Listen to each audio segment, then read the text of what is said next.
السلام علیکم dear viewers, جیسے کہ ہم جانتے ہیں کہ ہمارا 26 سپٹمبر کو جو ہے وہ ایجوکیشن کا پیپر ایکسپیکٹڈ ہے پلانر پہ. تو بہت دفعہ یہ پلانر پہ اپڈیٹ ہوا ہے. اب ہوپ فلی امید ہے کہ انشاءاللہ 26 ستمبر کو یہ ٹیسٹ ہمارا ہو جائے گا. اور اس کے لیے جو ہے وہ کچھ چیزیں جو میں بہت اہم سمجھتی ہوں، جس کے بارے میں تقریباً 5 یا 6 MCQs جو ہیں وہ پیپر میں پوچھے جاتے ہیں، ان کے بارے میں کہہ رہی تھی کہ میں آپ کے ساتھ کچھ ڈسکس کر لوں. تو آئیے آج ہم کچھ جو ہے وہ پاکستان کی پالیسیز کے بارے میں ڈسکس کرتے ہیں، جو بھی ایجوکیشنل سینس میں جتنی بھی بنی ہیں اب تک، اور ان کے کیا کیا فیچرز تھے، وہ کس کس نے پیش کی.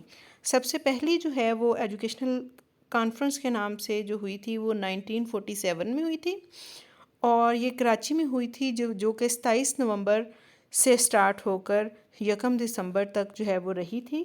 اور اس کی سپرویژن جو تھی وہ قائد اعظم نے کی تھی، اور اس کو جو پیش کیا تھا وہ منسٹر تھے تب کے فضل الرحمان صاحب، انہوں نے پیش کیا تھا.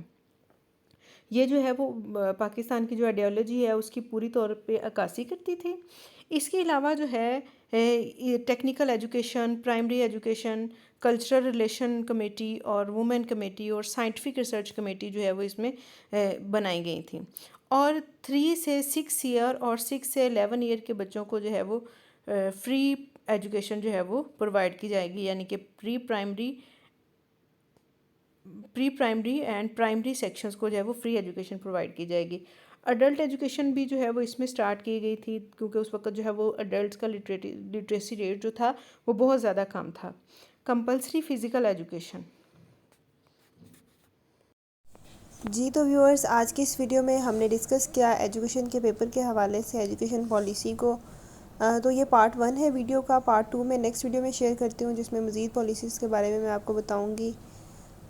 تو میں نے آپ سے یہ کہنا تھا، اگر آپ اس چینل پہ نئے ہیں تو اس چینل کو سبسکرائب کریں، اور اگر یہ ویڈیو آپ کو پسند آئی ہے تو ویڈیو کو لائک کریں، اپنے دوستوں کے ساتھ شیئر کریں، اور مزید ویڈیوز کے لیے، مزید یوزفل اپڈیٹس کے لیے آپ اس چینل پہ سبسکرپشن لے لیں. ٹھیک ہے، اوکے.